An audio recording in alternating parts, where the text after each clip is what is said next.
Good morning mga ka-325 natin dyan. It's me again, 325 Years Vlog Loreto Official. So it's May 24 I think. Then dahil nalito ako sa date mga ka-325 is May 24 pa lang pala yan. I-share ko na lang mga ginawa namin kanina after shift. Ayan, nag-basketball kami. Kadarating ko lang dyan. Na-late ako kaya nag-video na ako. Ako hindi na ako nag-video kasi nahuli ako mga ka-325. Pampatanggal stress lang. Para makapagpapawis mga ka-325.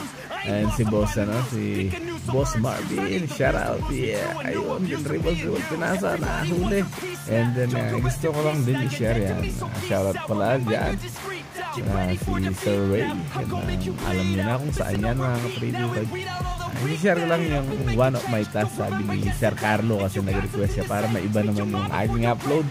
I-share ko muna daw yung one of my tasks. Yan, ayun si Boss Marvin, shoutout sa'yo Boss Marvin. Yeah. Ayan si Boss Carlo, ayan si Engineer Carlo, nag-a-assist sa amin, ang aking manager. Yeah.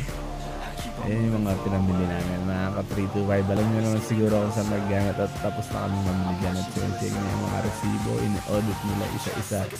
And then yan, connect din ng security bago ko umalis for double checking. Yeah, ka-325.